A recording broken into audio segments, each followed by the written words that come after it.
following is a special presentation of ESPN on ABC. Kansas City, home of the Royals and the Chiefs, but head west into the fields of the heartland, and the lush landscape could fool you, because the wind will blow today at over 200 miles an hour as the IZOD Indycar Series once again sets sail in the Midwest.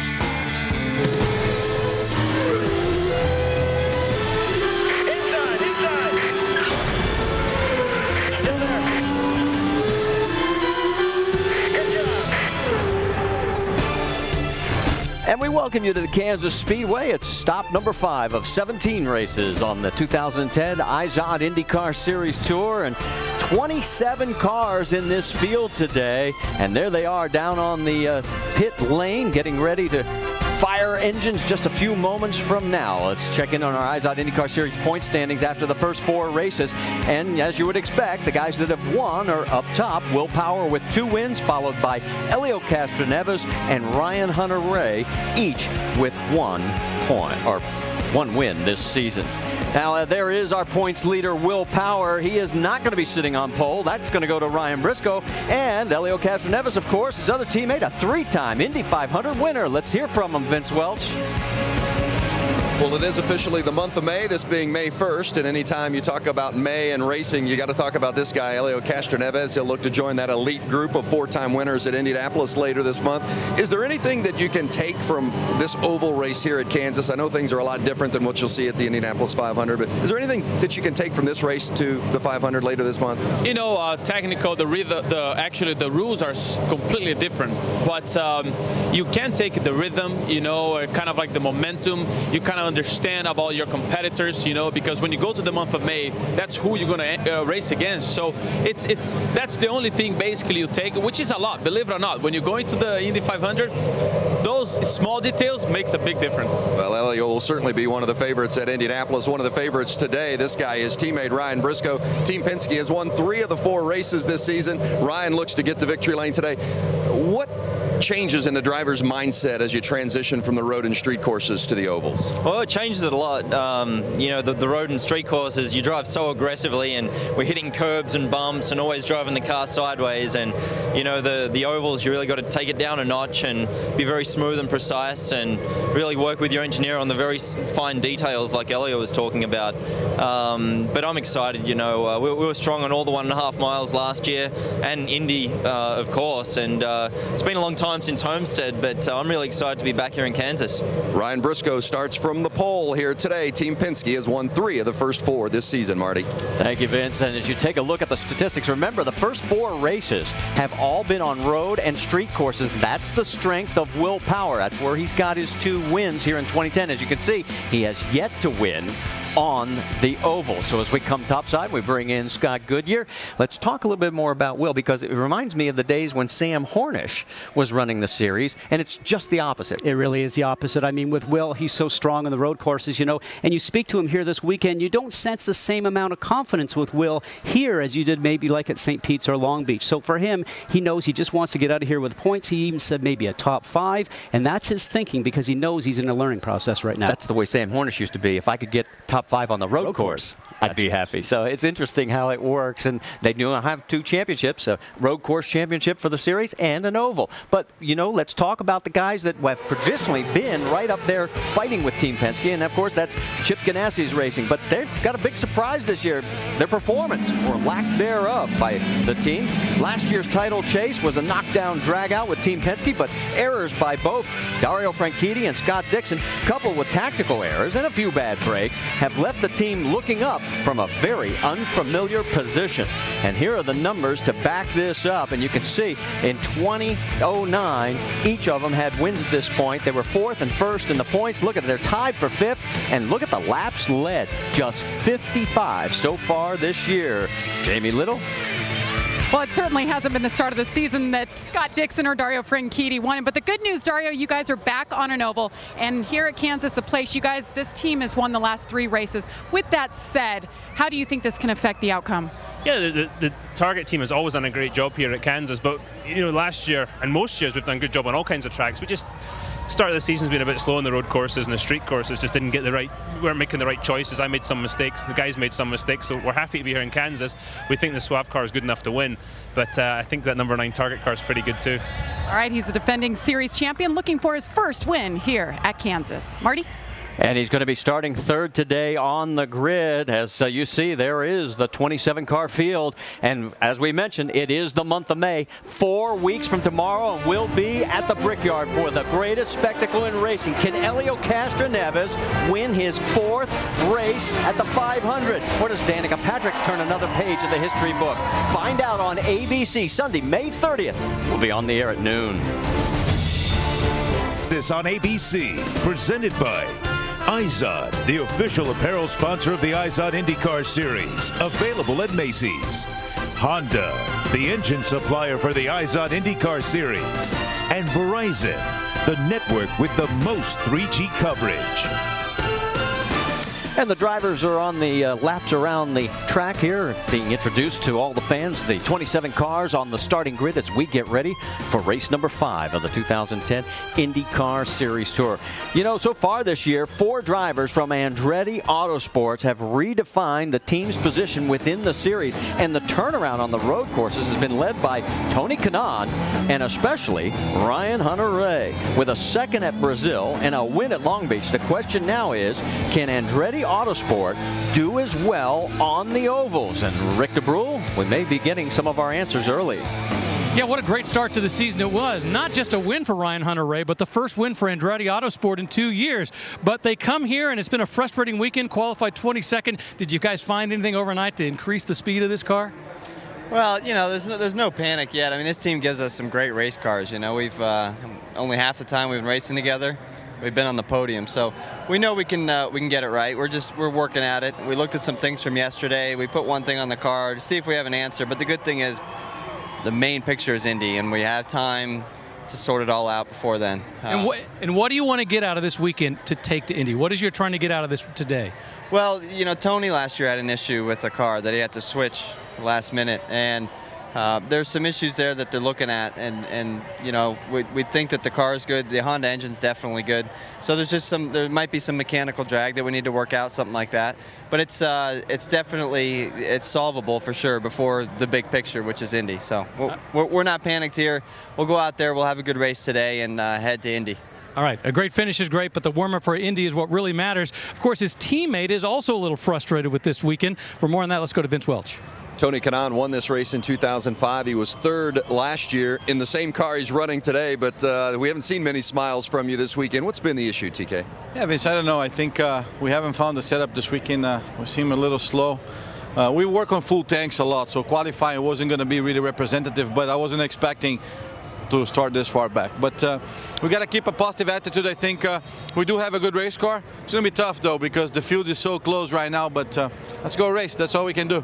Tony Kanaan, I don't care what kind of race car he's got, he always seems to be in the mix at the end, doesn't he, Marty? That's true, Vince. Take a look at the numbers again from the first 4 races, and you can see that Ryan Hunter-Reay has been carrying the banner, and Danica Patrick has been struggling mightily on the road courses, but yet she is now the top qualifier for this team, and that is 9th. And that tells us one thing: what necessarily works on one discipline, like the road and street courses, doesn't necessarily transfer to the oval. And the team's had a lot of changes. Obviously, Michael Andretti is now the sole owner of that team, Andretti Autosport. They think they got lost maybe in some engineering issues last year, but right now they have to find their speed here at Kansas because Indy is a big race, a lot of sponsorship in that team. They know how important it is. Well, one of the teams that we thought was going to be one of the players this year early as the most improved was KV Racing, but now the eyes are focused on Dreyer and Reinbold because they've been garnering a lot of attention. 6 top 10s between their 2 drivers, Justin Wilson and Mike Conway, and Justin has finished 2nd twice. And now Dreyer and Reinbold looks to carry that momentum here onto the ovals. And here are the numbers for these 2 teams, and you can see it's very impressive, especially when you look at the fact they've got 6 top 10s, and Thomas Schechter will be in a 3rd car for this team at the Indianapolis 500. Let's check in once again with Jamie Little. Well, Justin Wilson making his 3rd start here at Kansas, 3rd different team. And with that said, you were very optimistic about this car yesterday heading into practice, but you had some issues. What were they? Well, at first we had a lot of understeer and was washing out, had to get out the throttle before hitting the wall. So we fixed that. Everything was great in qualifying. The car felt fantastic, but wasn't quite as quick as we were hoping for. So we've studied the data, we've made it a little bit better, and I think this charter car can actually be pretty quick in the race, and I'm hoping we can move forwards a lot. Well, he's been great on a road course. He hopes to prove he's just as good on an oval. Marty? And Justin Wilson, another one of those guys who are very strong on the road courses, and a smile from Danica Patrick as we will be waiting to see, can she make a rebound on the oval? Sarah Fisher, one of 4 women in the race. This is the first time we've seen Sarah this year, as she's a specialist on the ovals. Milka Duno will be starting 24th, and a young lady that we'll introduce you to, Silvestre Di Simona, when we come back here, as Simona Di Silvestre will be starting 18th. And we'll meet her when we return here to the Kansas Speedway for race number 5 of the 2010 IndyCar schedule.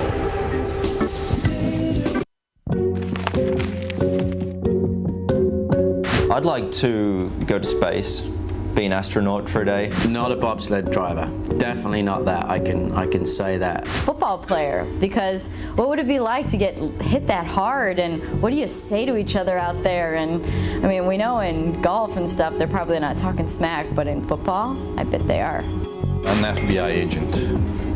Why? Because I always wanted to be a cop, and I would like to boss people around.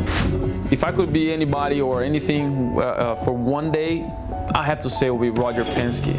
Imagine you have great family, great life, and everybody respects you in the whole world. Come on, are you kidding me?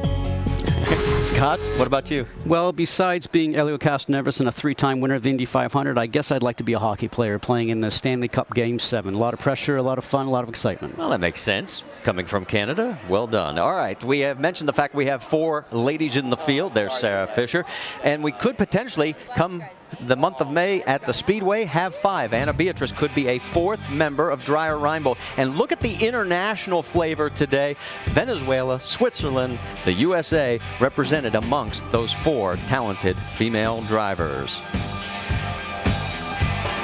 We caught up with Danica Patrick, Vince Welch, just a few moments ago. Vince? Well, this is the first oval of the IZOD IndyCar Series season, but not for Danica Patrick. She's run 4 oval races already, ARCA once, and 3 NASCAR events. What, if anything, translates from those races to what you're going to have today? Well, you know, I mean, the cars are completely different, but the fact that I've already done 8 races and half of them being ovals and nobody else has done an oval race yet, at least to what I know anyway, you know, it's just good practice, just staying in the car and being sharp, and you know, I think we've put the GoDaddy car in a position to do something good today. I hope things work out for us. We're in it to win it, you know?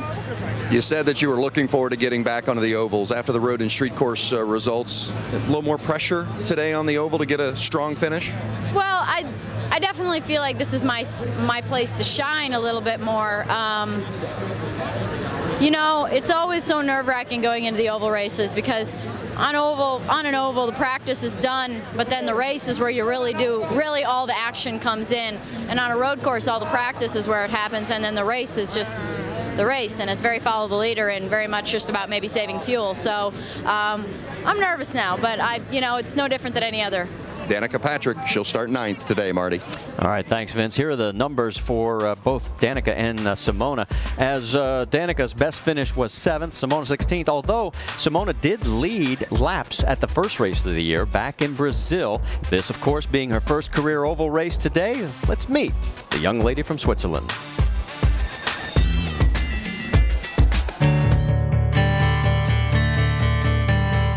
Hi, I'm Simona Di Silvestro. I'm from Thun, Switzerland. Swiss Miss is kind of my nickname right now. I don't really like it personally, but you know, if people want to call me like that, it's fine. My dad told me that when I was a baby, I was only quiet when the Formula 1 races were on TV. So I think as soon as I was born, I kind of really liked motor racing. When you're in the smaller series, you always think about Formula 1 or Indy cars, and now being in Indy cars just kind of happened, which is a really nice achievement, I think. This year is my first year that I'm actually racing against other women. I've never done that in the smaller categories. I was always the only one. you know, Danica is in this series, which she's kind of, you know, the most known of us. It's really great to be competing against her, but you know, it's not my focus to beat all the girl drivers, pretty much like all the other 24 drivers that I have to beat.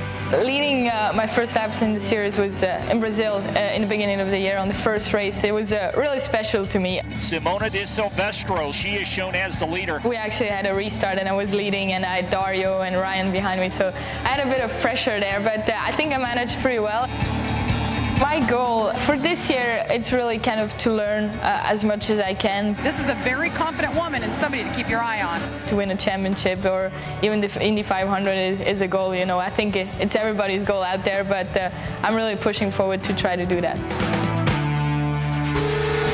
Simona de Silvestro inside the cockpit, and the goal today, Scott, just get those laps. Well, I get the laps on the oval, but everybody is impressed with her in the whole garage area, especially after taking off the restart down in Brazil and pulling away from very experienced drivers that were behind her. A very impressive run for this young lady. Well, as you can tell, we're getting ready to go racing. Coming up next, we'll get the command to fire engines and get race number 5 of the 2010 series schedule underway.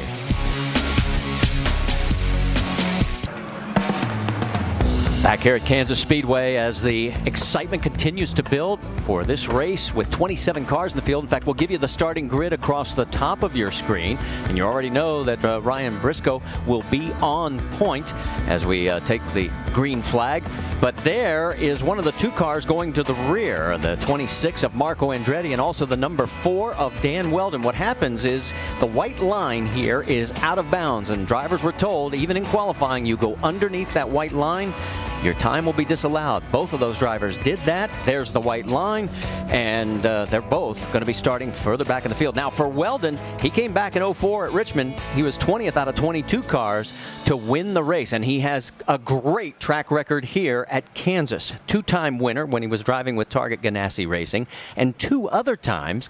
This guy finished second here, and I mean, it was incredible because if you total the 2 of them, it's a 1/10 of a second that he lost those 2 races by. And very impressive run, and I think that's what gives him the confidence today to start from the rear, Marty, because when I spoke with him down at the drivers' meeting, a lot of confidence. He knows he had a good car because he was up to 3rd. But for Dan Weldon, a very special driver. And look at here, 2005 and 2006, he was very, very close. And then 2007-8, first place. Not a great run in 2009, had some difficulties, but a driver that understands his racetrack. By a 1/10 of a second, he could have been a 4-time winner here. Now, one other distinction that he has is he's in a selective group, and you're seeing a lot of historic video. A.J. Foyt amongst this group. As you see all these wonderful drivers, Bobby Unser included, remember this, each one of these won the race prior to the Indianapolis 500.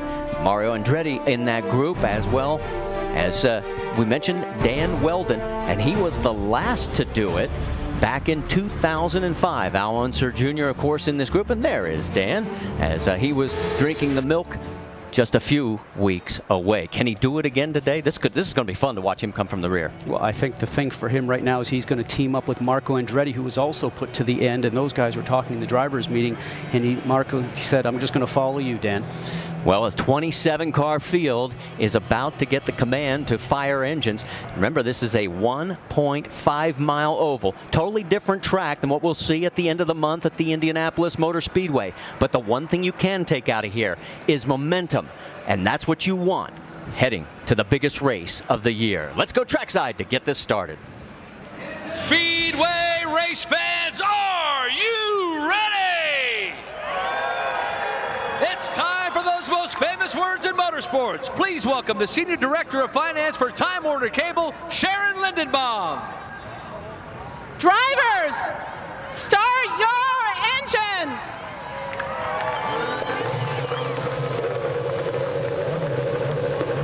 The command has been given.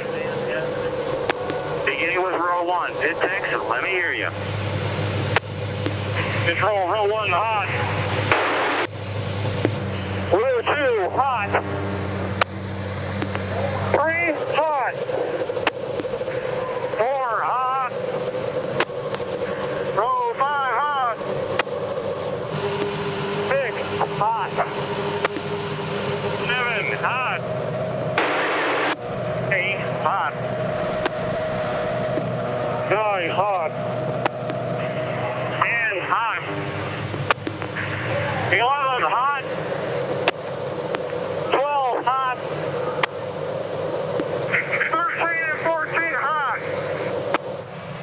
Copy, all engines are running.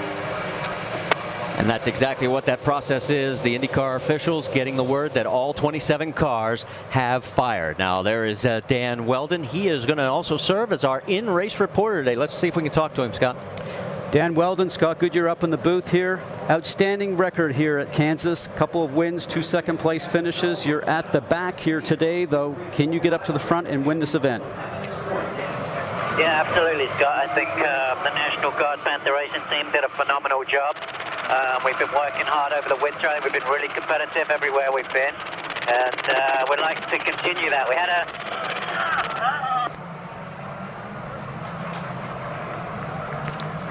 So he's stalled the car. You can see the starter going in the back, Marty, so they'll get him refired, and then he will join back into the group exactly where he is positioned. Remember, he did qualify third, and as you mentioned, he was taken back to the pack because of crossing over the white line in qualifying. Now, this might be something a little bit more. GCU E-mode down. They are recycling the ignition on this, so something has happened. And now he's underway. And as you said, he will be able to Watch these guys in front of you now. get right back into his position. Straight up onto the track. Watch your speed now till you get out there. And we're going to just let him get back up to the group because he's got to get his mind back into the program to get going into turn 1 at 200 miles an hour here very quickly. All right, let's get our final updates from pit lane. Jamie Little, you're up. Well, we've talked a lot about Will Power, and you know, he waited very patiently for an entire year to get this full-time ride with Roger Penske. Well, so far this year, it has paid off. After 4 races, he has 2 wins, 3 poles, and he is the series points leader. But we're on an oval. He doesn't have as much experience here. He told me yesterday, due to his lack of experience, he doesn't see that as an excuse. He feels he has a car capable of winning, and he wants to get the job done today. Vince? Well, this is the first of 4 straight races that'll be run on an oval. A third of the field here today has limited oval experience, and there are 4 drivers that have never driven an IZOD IndyCar Series machine on an oval in a race. Their goal is the same: run to the finish, get as many laps and as much experience as possible that they can use to their advantage over the course of these next 4 races. But one thing you've got to keep in mind, and they were warned in the drivers' meeting, the longer your stint goes, the fuel load is going to burn, the tires are going to wear, the car's handling is going to be much different than you have experienced in the past. Keep an eye on those drivers with little oval experience. Rick DeBrule?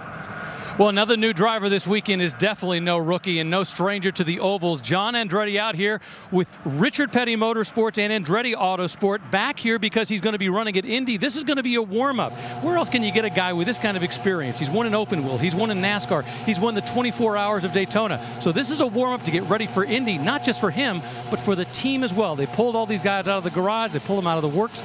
Now they're going to gel together this weekend, so they're ready for Indy. Marty? And it's always great to have John back in the field. Here are our GoDaddy.com rules of racing. Well, 20 pushes for the drivers to get a push to pass. More horsepower. It lasts 12 seconds in length. Takes 10 seconds for recovery. We'll watch for that throughout the day. The pit window here, 45 to 50 laps, depending on the strategy in the yellow, probably 3 to 4 stops here today. And the fuel trim, big issue here because there's no longer a driver adjustable fuel trim inside the cockpit, and it's always on full rich, full racing mode, and the drivers will have to make up some fuel trim options themselves by driving, Marty. Here are our 6 on board. You already know we have one with Dan Weldon as we talk to him, Danica Patrick, Scott Dixon, Marco Andretti, Ryan Hunter-Reay, and John Andretti. So the field is now forming up as we are on the final warm-up pace lap as they head down the back straightaway. And of course, we'll be keeping our eyes up front on the first few rows, but also keeping tabs on Dan Weldon and Marco Andretti, especially Weldon. As we mentioned, he actually qualified 3rd on time, but got sent to the rear because of the violation over the white line. Coming through turn 3 and 4, pace car pulls off. They come down the front straightaway here at Kansas Speedway, and race number 5 of the 2010 IZOD IndyCar Series is green.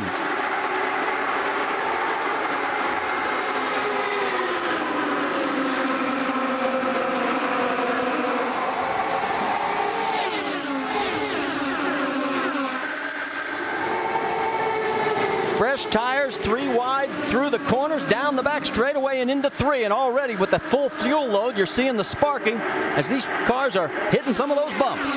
Now those sparks will certainly go away as they burn off fuel, but in a couple of laps, once the tire pressures start to come up, then certainly the car comes off the ground. Marco Andretti is on the move. As we mentioned, he was in the back of the field. Right now he's already up to 19th, and we're on board with him here on lap 2. The race leader is Ryan Briscoe, and here he goes outside to Takuma Sato.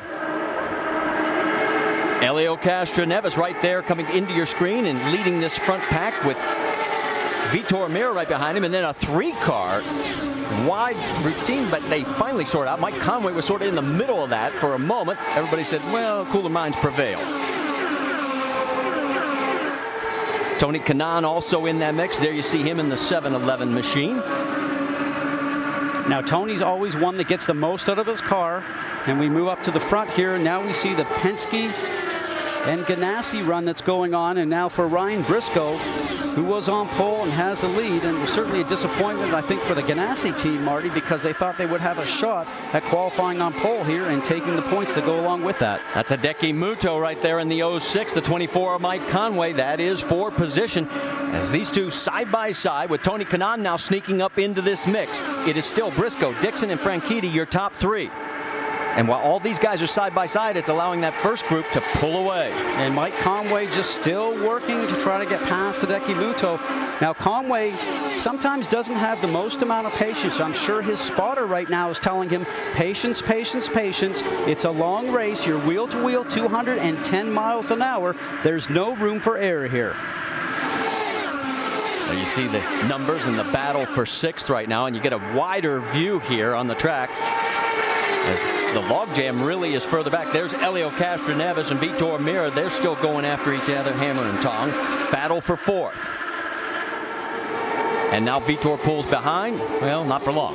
Well, as a race driver, you don't ever want to be behind the car that's in front of you, that's for sure.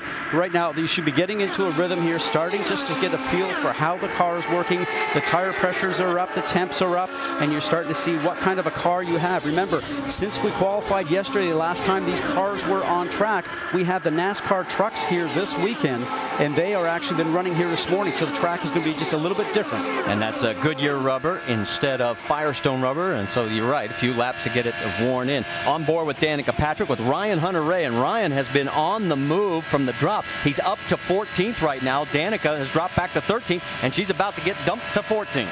Well, and speaking to those guys this morning, both TK and Ryan, the drivers meeting, some changes made from the car from where it was yesterday. They had to because did not have very strong cars in qualifying. But Marty, more times than not, if your car's not working in qualifying, you put it in a race scenario, and all of a sudden it starts to work not too bad for you because all the other cars that are on the racetrack make that swirl pot and sort of help drag you along in the tow.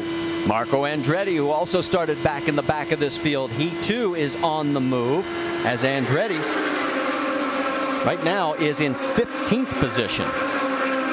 There's Takuma Sato underneath him. We can tell you the one guy who hasn't moved much is Dan Weldon. He is running 22nd right now. Let's go back and check up on the lead up front. Ryan Briscoe has a 1/10 of a second lead. That's what it looks like right there with Dixon second, Franchitti third, and then it's another second back to Vitor Mir and Helio Castroneves. We're going to go side by side here at Kansas. After 15 of 200 laps, Ryan Briscoe has led from the drop of the green flag, and he'd only led 13 laps all season long in the first 4 races.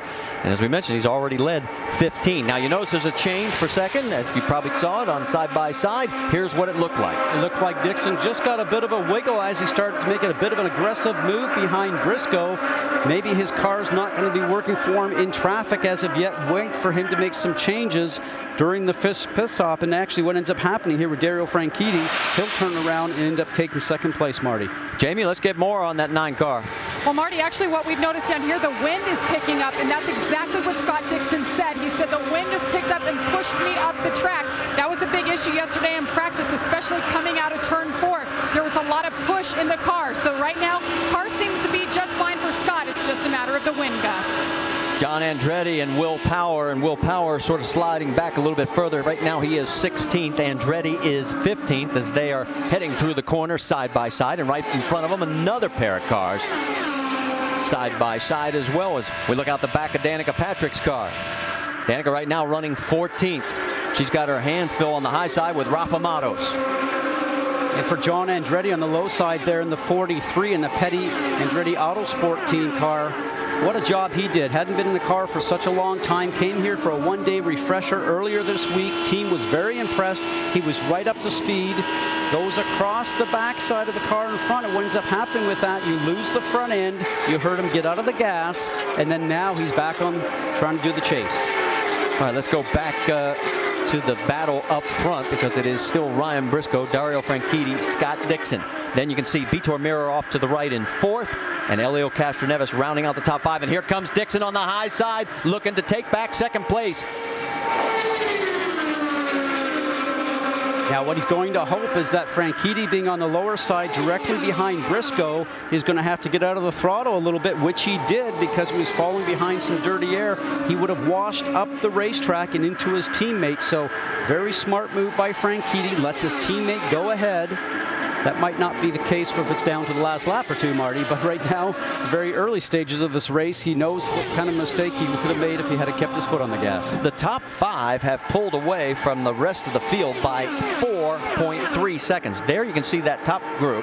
Then you have to wait quite a bit until everybody else comes into view. Helio Castroneves is the last member of that freight train, and tip of the hat to the 14 of Vitor Mirra.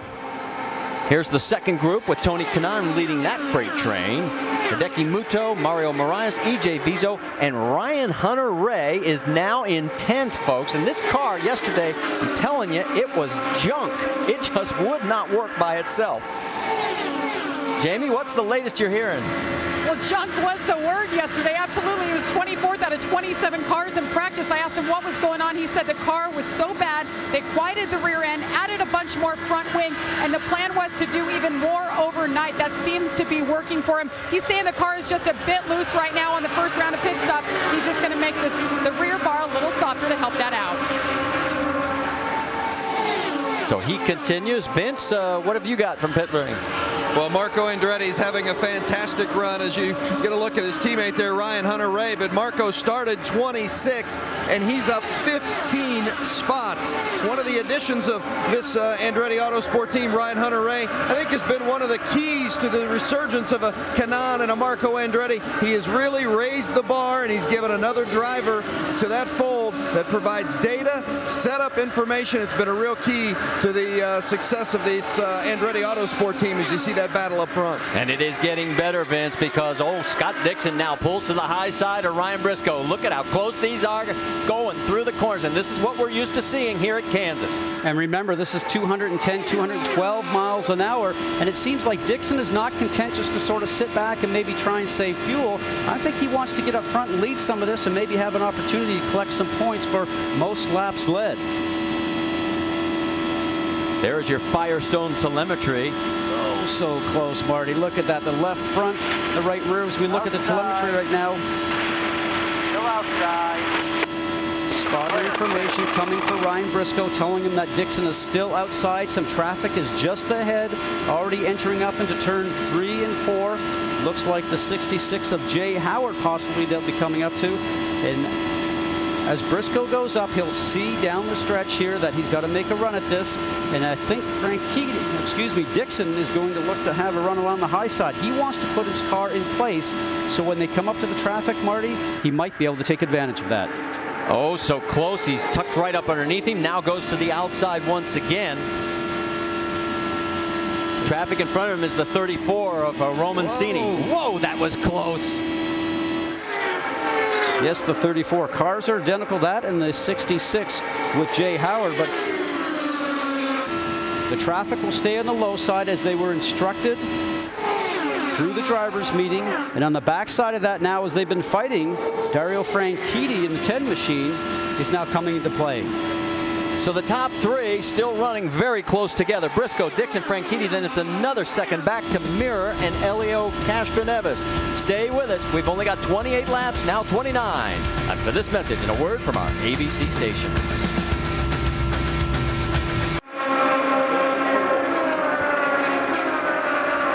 Back Back here at Kansas Speedway, we have a new leader, Scott Dixon. We got to talk to him about waiting until we're in side by side before he makes the pass. He took the lead from Ryan Briscoe just a few moments ago, and you can see the margin right now as he has got that number 9 Target Ganassi car on a rail. It looks like Briscoe just left the bottom side open just a little bit for whatever reason. And then for Scott Dixon, he filled it and turned around, came through the front stretch. Now we can see how close they are. Side by side with him. Still there. Still there. Clear, but not by much. Clear by half right now. Clear by not by much. I love that 360-degree onboard camera because you can see everything. And Dixon now has opened up a 1-second lead. He's coming up on traffic, though. That's Simona Di Silvestro as she is about to go a lap down. As we go a little bit further back into the field, after the top 5 of Briscoe, Franchitti, Mira, and Castroneves, you got to go another 5 seconds back to Tony Kanaan in 6th, and he's got his hands full with E.J. Vizo closing in on him, and you saw the gap right there. You know, and for Tony Kanaan, he's running very respectable laps. He's just over 209 miles an hour, and the leader right now, Dixon, is running 210, so they certainly have improved those Andretti Autosport cars, and as we're on board now with Danica, we'll just sort of see, watch her steering wheel. Let's see how the car is working for her. Listen to the throttle. Off the throttle. If the car's working well for you, Marty, you should be flat out around here. As we watch the Firestone telemetry, let's just watch the numbers here going into turn 3, 4. Way off, and that looks like a car that she's not very happy with right now, Vince Wells, as she's getting off the throttle a fair amount in the middle of the turn. Interesting, Scott, that Danica told us before the race that she thought she was going to have a car that she was going to like in race conditions. You know, she's working with engineer Eddie Jones, and Eddie Jones has been around this Andretti group for a long time. Very confident that this is a winning combination. Tom Anderson handling her strategy said he really likes the chemistry between Eddie and Danica. Remember, this is one of those races that you got to have your car just right the last 50 laps, not necessarily the first 50. But you don't want to go a lap down, that's for sure. And right now, Danica 13 seconds behind the race lead in 16th position. Let's check in on Dan Weldon, because surprisingly, this was the guy we thought would be slicing and dicing his way to the front. He is in 22nd position. He's the next car to go a lap down. He's 24 seconds back. And very surprised, because he really thought this morning that his car would be able to be up towards the front in a short amount of time. Matter of fact, he thought he'd lead that charge with Andretti behind him, but that's not the case. Vince Welsh, he's just not up to speed. This team had to make a decision, Scott. They had to decide whether they wanted to go with more downforce to get them through the traffic with a stable race car, or less downforce that would allow them to run up front with the leaders once they got to the front. They chose less downforce, and now they're regretting it, because Dan Weldon does not have the race car that can handle in traffic. And as Jamie Little mentioned earlier, the wind gusts have picked up down here. That's been an issue as well. Definitely looking forward to their first pit stop where they can make some changes to make this car better for Dan Weldon. Well, he's in jeopardy of going a lap down. In fact, as we head for side by side, he is going to go a lap down, because there goes Scott Dixon. Scott Dixon is making this his own show right now in the early goings of this race at lap 48. Here comes Ryan Briscoe in for his first pit stop, Jamie Little. And he's the first one, the first taker onto pit road, has a little push in 3 and 4. That again was because of the wind, as he told me yesterday. You see a turn on the front wing, 4 tires. Ryan Briscoe is down and away. Tony Kanaan also in as well here on lap 49. An 8.3 second stop for TK and other takers as well. The 3-car of Helio Castroneves, you saw on side by side, he had gotten around for 4th place. He surrenders that position, and meanwhile Dixon is still out there logging laps. Rick DeBrule. Yeah, E.J. Vizo, who started 16th, has moved up to 7th. They do a quick change. He says the car's a better racer than it was a qualifier. And our race leader is coming in, Jamie. And Scott Dixon says he needs more security in the rear. He's going to take 4 tires, make an air pressure adjustment to try to tighten up that rear end, give him more stability. But he also said that right as he was making, you see the crew cam right there, right front, putting on those Firestone Firehawks for who was your leader, Scott Dixon, down and away, clean stop. Right now, Dario Franchitti is shown as the race leader, as he has yet to make his first stop, but we expect him any moment now. And your pit window, there he is, as Franchitti comes down pit lane. So the cycle continues here under green flag. Will Power in as well. We have been told he is having some radio communication problems as they are still putting the full fuel load on our current points leader in the IZOD IndyCar I think that car looks like it's actually not parked in the correct spot in the pit box because they were stretching that fuel cord. And he is still there, and you can see now he finally gets out. And that is going to be very costly for the number 12 of Will Power. Yeah, it just looked like it was a bit too far away from the wall. Maybe he missed his marks because the fuel was extended. And it was actually into the Buckeye, but it certainly looked like they had problems actually getting the fuel into the car. So after cycling through our first round of green flag pit stops, Scott Dixon again reasserts himself as the race leader. So with lap 52, now lap 53, getting business as we are working here just past the quarter mark of the Kansas Speedway race.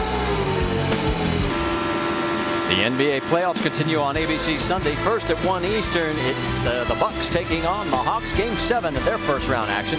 Then at 3:30 Eastern, the Lakers host the Jazz. Game 1 of the Western Conference semifinals. It's NBA playoff action on ABC Sunday. Coverage begins at 12:30 Eastern with GMC Sierra NBA Countdown. Back here at Kansas Speedway, on board with race leader by 5.6 seconds, Scott Dixon. He is turning this into the Scott Dixon Show. We can tell you 3 cars got various violations during that first round of green flag pit stops. The 8 of E.J. Vizo, the 36 of Bertrand Baguette, and the 66 of Jay Howard. And Vizo, at the point where he got his penalty, had come out of the mix in 5th. Will Power, with that extended stop, ends up dropping all the way back to 17th as he is now a lap down. There you see him right behind Mike Conway, who's also a lap down. Only 14 cars on the lead lap right now. Jamie Little? Well, I just want to update what happened with Will Power. You know, we've been talking about this guy so far this season. This was the first pit stop he's had on an oval in a long time, and what happened is he overshot his pit box. We'll watch the replay here and see exactly. You see he's a little too far up. His nose is actually over that white line. Now you see the fuel hose up to the left. It was stretched so long, they had a hard time actually inserting it into the car, and that cost him, guys. He went a lap down. So, mistake by just a few inches costs you an awful lot out on the racetrack, and Will Power will now have to try and fight his way back from the 17th. Now, we mentioned it very briefly at the top of the broadcast. There is now an oval champion and a road course champion to be decided this year, as well as the overall champion. And Will Power, of course, could be the favorite for that road course championship, considering what we've seen so far. I think so, and he absolutely understands that, and he was very excited about having the possibility of winning that championship within a championship. But make no mistake about it, all the drivers out there are after the overall IZOD IndyCar Championship this season.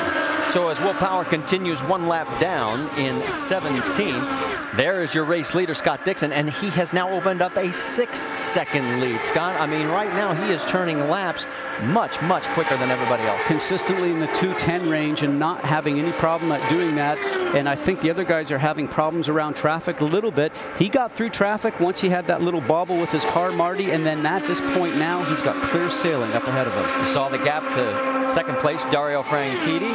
Then in third is that man right there, Ryan Briscoe.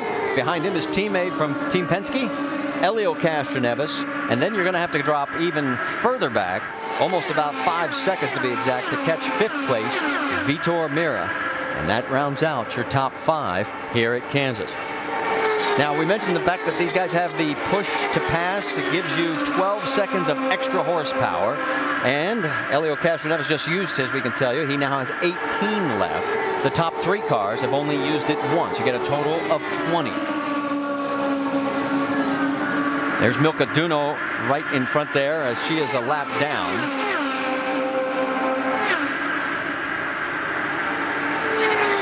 Racing sort of spreading out now as we have been lean, mean, and green since the drop of the green flag. But Vitor Mira, there you see how far back we had to go to find him. He's now 14 seconds behind the race lead, but still a big day for AJ Foyt Racing. Vince?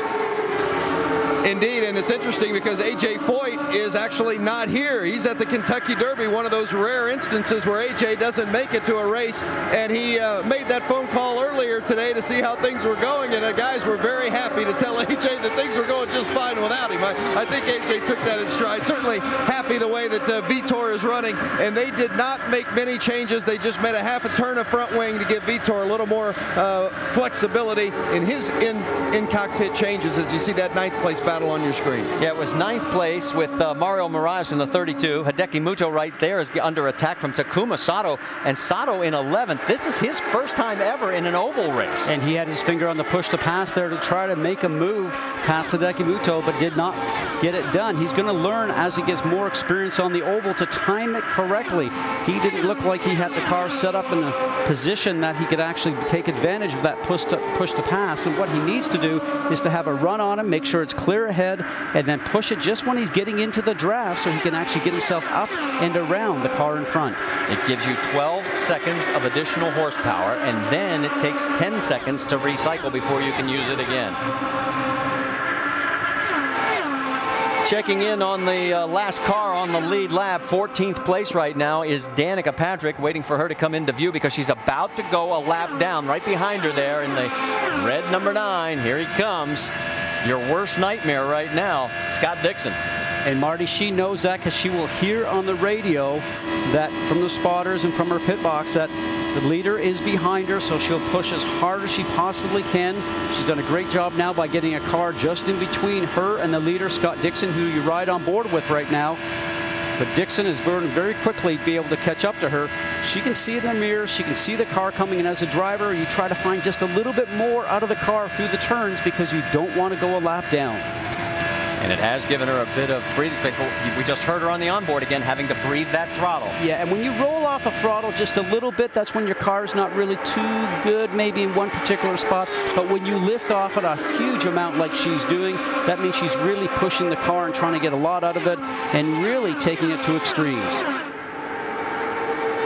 Now, right behind her teammate, she's going to look to go around Marco Andretti. That's the car in front. She needs to time that right, and she did not, and she got out of the gas because she got the dirty air from the car in front of Marcos. And around on the outside, the right-hand side, you just saw Scott Dixon go past. So Scott Dixon has now led 9 of the 10 oval races last season. He led the most laps in 5 of them, and he won 4 of them, and he's leading here.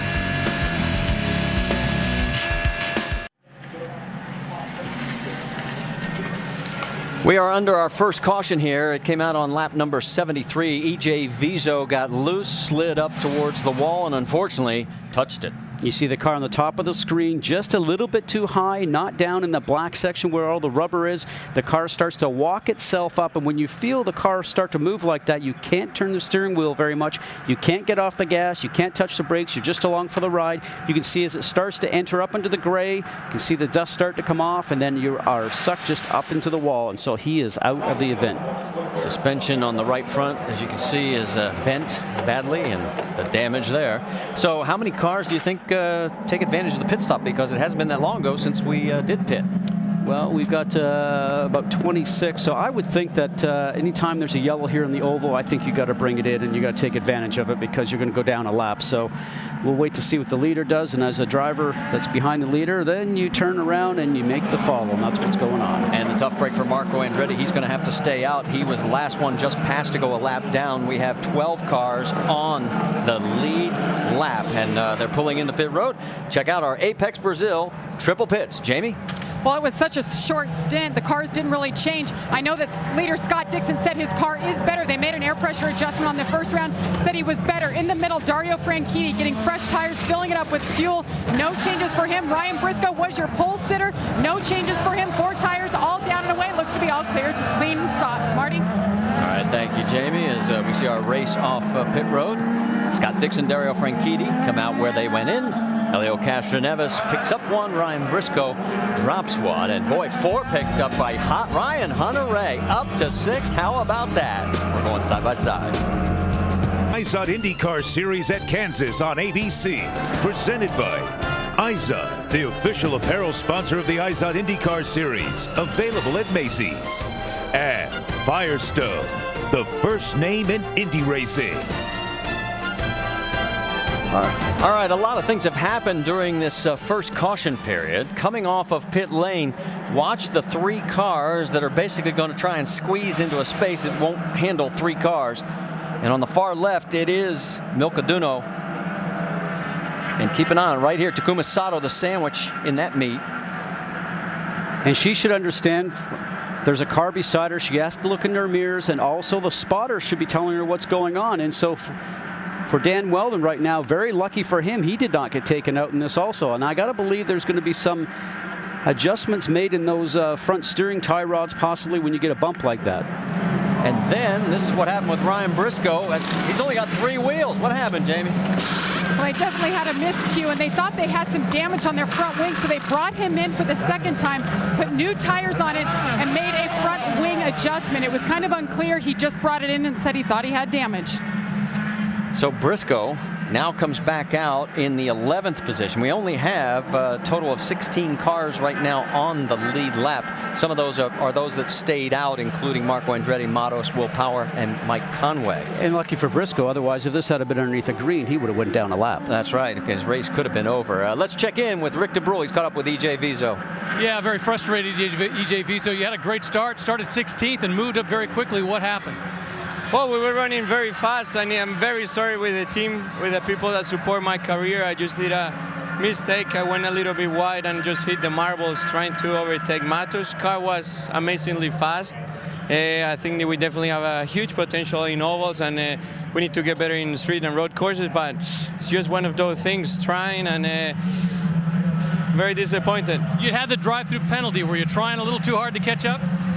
I was not really trying any harder. I knew it was more than 3/4 of the race left, and I mean, every lap you do over there, every other lap, you start getting the track gets a lot worse with the marbles, and that was the case. I was overtaking Matos, and I just lost the front and brushed the wall. All right, a frustrated EJ Vizo hoping for better things at Indy. And they are doing the wave around right now, so those cars that stayed out there will get back on the tail end of the lead now. And we mentioned already, it was Marco Andretti, Rafa Matos, Will Power, and Mike Conway, just in case you missed it. Our green flag run was 73 total laps. The longest here was back in 2007. We went 93 laps before having a caution. And you're saying what's the record for fewest cautions? 2. So it's not uncommon to have very few cautions here at Kansas as we get a little bit closer to the halfway point. Well, we've heard that Scott Dixon right now is very happy with his car. They made an air pressure adjustment, so obviously he believes that's the little small things that he needs done. Be interesting to see if Franchitti, for instance, if they made some changes to hopefully get some more speed out of his car. And then Castroneves and Kanaan, both guys that don't seem to get the final couple miles an hour right now. Let's listen in on Dario's team communication. They should probably look at sweeping the high line. There's tons of marbles. You know, and what he's basically saying is reporting back to the pit box, and he's telling his team that there's a lot of rubber on the outside of the racing line. You saw EJ Vizo get up there. That will go to the Brian Barnhart up in control. Maybe in the next yellow, they'll bring out the sweepers and get some of those marbles off. All right, Dixon, Franchitti, Castroneves, Kanaan, Ryan Hunter-Reay, who is using the push to pass on the restart. So is Franchitti. He's tabbed the button, and we're back to green flag racing here at Kansas.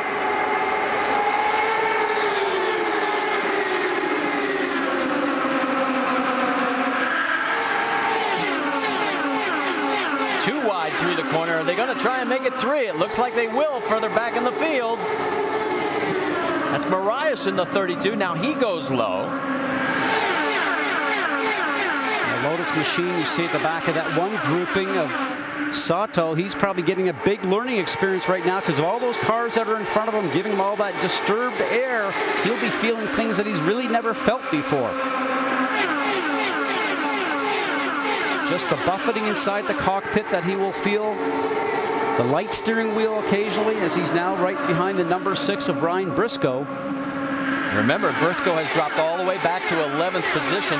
His next target is Mario Marias, but he's got to fend off the 5 of Takuma Sato. And he also has to have some patience now because Briscoe's got a faster car. He has to go around the outside, the high side, but he has to have patience for the guys that are running in front of him. Looking back to the front, Scott Dixon continues to run well, but Dario Franchitti appears to be closing. It's down to 0.3 of a second. So maybe some changes he made during the pit stop works. You also have some onboard aids the driver can move around, and that's the weight jacker and the roll bars. Some driver adjustments. Now look what's going on here. Kanaan trying to get his nose underneath the 3 of Elio Castroneves, and Castroneves just saw him there at the very last minute and just avoided that collision. Now that's Danica Patrick right in front of him, but remember, she is a lap down in 17th position. You look out the back, and a little bit further back, you've got Kanaan, and Ryan Hunter-Reay has now moved into the top 5. And Kanaan looking to get underneath Castroneves. Here's the view from Ryan's car. As we watch all this, it's settled down for the moment. What do you have, Jamie? Well, Ryan Hunter-Reay's car has just come to life. He started off loose. They came in and made an adjustment on that first round of stops. This last stop, his crew was smoking. They gained him 4 positions. He's going forward. He's a happy camper. Right behind him is Alex Tagliani, who's also looking to make a statement today, Vince Welch. Well, and this team has had a very good run all weekend. They were 5th in the qualifying order, and that was a big boost to this team, and they have stayed up toward the front all day long. They made a slight air pressure adjustment on their first stop because Tags had a little bit of a push, but they did not even make any changes at all in their second stop. Just gave him fresh tires. He likes the car. He's never won on an oval, 11 years in major open wheel racing, but he has been very, very racy today. This is a good team. Fast is their nickname or the name of their team, and they've got a fast driver here today. Right behind Alex is Vitor Mira, Hideki Muto in 8th. John Andretti is in 9th position, and rounding out the top 10 is Mario Marias. The race leader, though, is Scott Dixon. As we're going to go side by side, there you see the top 5. We're 10 laps from halfway. The Indianapolis 500, Elio Castroneves tries to become the 4th 4-time winner. There may be 5 women drivers to make the field. We've got 40 entries already for 33 spots. Can it get any better than this? The greatest spectacle in racing, the Indianapolis 500, Saturday, May 30th, noon Eastern on ABC. The telecast presented by GoDaddy.com. And in the rearview mirror of Danica Patrick's car is Elio Castroneves, as he is running in 3rd position. Danica a lap down in 17th. We have 16 cars on the lead lap. Right now, Danica's thinking, how did I get a lap down? Because she's being able to run the pace almost of the leaders, but obviously enough to be able to keep Elio behind you. So that's a difficult situation for a driver when you're a lap down. Andretti Autosport teammates Tony Kanaan and Ryan Hunter-Reay locked in a battle. That is for 4th. Vince? It's been a very solid run for Tony Kanaan so far. Remember, guys, before the race, he said the balance was good, but they just don't have the speed. That's really been the case so far today. They don't have the speed. Michael Andretti told me just a moment ago that those up front do, but they've got a very good balance with the race car, and that's allowing TK to maneuver through some of the traffic. That's been one of the main issues up and down pit lane today, is when some of these cars get in a 3 or 4 car pack, their balance goes away, but Kanaan's has been steady in those circumstances, and that's allowed him to move up several spots, running in the top 5. Pretty good for a guy who didn't like his race car, huh? Yeah, for both of them. Jamie, what do you have? Well, and his teammate Ryan Hunter-Reay, who's right behind him, told me yesterday one of the main factors of his success this year with this brand new team for him is Tony Kanaan. He said the two are working together so well, and that their driving styles are very similar. He was able to use his setup yesterday, as you see a battle here. Ryan Briscoe's on the move, but that's the 12 of Will Power making his way up after having a bad pit stop earlier on. But Ryan Hunter-Reay definitely working with the 11 cars. They're trying to move to the front. And Will Power 13th right now, as we have reached halfway, and we've only had the 1 caution. Don't mean to jinx anything, but you're on board with Dan Weldon, who we thought would be a real player in this mix, but he's a lap down in 19th right now. And Marty, when they're talking about the balance of the cars from the reports that we're getting from the pit lane, the balance itself, when their car starts to change from the fuel load and the tires start to go away just a little bit, that sometimes means the front starts to wash out on you, or the back end wants to come around just a little bit, and the drivers have those driver aids again inside the car, the weight jacker and also the roll bars, to hopefully combat some of those situations that happen. But sometimes you run out of adjustments, and then you just have to drive the car. Vince, you've got more on Weldon's situation? Well, they really dug themselves a hole early on. They did not like their first set of tires. For some reason, it just did not mesh with what the setup was on their car. When they came in on that first stop, they dropped the tire pressure a pound on each of the corners. That's a big adjustment. And Weldon says the car is much better since then, but he's got quite a hole to dig out of now. Yeah, he does. As we mentioned, we are past halfway. Here is Danica Patrick a lap down right in front of Helio Castroneves, and closing quickly now is Tony Kanaan. And Danica stays on the low line, now drifts up a little bit. Oh, that's not going to make Helio happy. They're side by side. Oh, and she knows that she's a lap down, so obviously she is just trying to keep the strong pace going. But Helio right now is saying, come on, give me a little bit of a break. And he's letting her know just by weaving the car from the one side to the other. She's off the gas because her car doesn't work there. Now, proper etiquette really is maybe just to breathe the car a little bit and let that competitor go by, because you are not in the race right now. They are still side by side through the corner. Tony Kanaan trying to give a little space there just in case something happens. And again, Helio cannot get the pass done. And she's right in the middle of the track. He looked to go inside, decides to try the high line once again. The guy that's looking right now, lurking in the back, is Kanaan, and he seemed to be able to stretch away from Ryan Hunter-Reay, who has since been passed by Tagliani. On the left of your screen, Marco Andretti has pulled into pit lane, so he's getting fresh Firestones. And again, on the right side, Helio cannot get the job done. What he needs to do is when she has a problem keeping the car on the bottom of the track, to have enough of a run going around the outside of her to hold her down when she comes out of the turn so her speed is slow. Looks like he might have got that done that time. She seems to be able to go down the straight just a little bit better than Helio. Could be a different downforce level on the cars. They're both running 26.4-second laps. Rick, you've got more? It has not been for a lack of effort that Danica is back there. In fact, when she came in after her first stint, they took the tires off. The right rear was actually down to the cords. Setup was that far off. She was working it too hard. They put it back on, sent her back out. It's been frustrating, though, and you can see, though, she's not giving up. She's working those tires. Well, the problem is, though, even if she can hold off Castroneves, there's two guys in front of Castroneves that before she can even get back on the lead lap, all of a sudden Will Power now comes in for his second round of pit stops. The action continues with Helio trying to get past Danica Patrick. This is when he cuts beside her. He's got to hold her down so she doesn't start to walk up the racetrack a little bit. Jamie Little? Well, you see Will Power in there. They're telling him to reset the fuel. 4 tires reminded him to back it up in his pit box. His car was just not handling right. They felt like they had nothing to lose just to come in and pit under green. Much better pit stop, and you can see now that Danica Patrick has surrendered, and Helio Castroneves and Tony Kanaan have gotten past. And now she's got other traffic behind her as well. So your race leader is Scott Dixon by 1.5 seconds. Stay with us. We'll be back with more after this message from our ABC stations.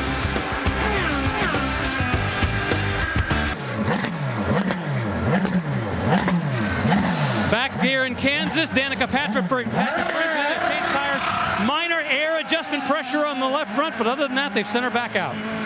So Danica, the first car, 1 lap down when she came in 17th position, will now come back out into the battle as we have passed halfway, completed 115 laps, and with 85 to go, there is your race leader coming out of 4, heading for the tri-oval, with Scott Dixon now leading Dario Franchitti by 2 seconds, Helio Castroneves 3rd, and then Tony Kanaan, Alex Tagliani 5th, Hideki Muto 6th, Ryan Briscoe 7th, Ryan Hunter-Reay has dropped back to 8th.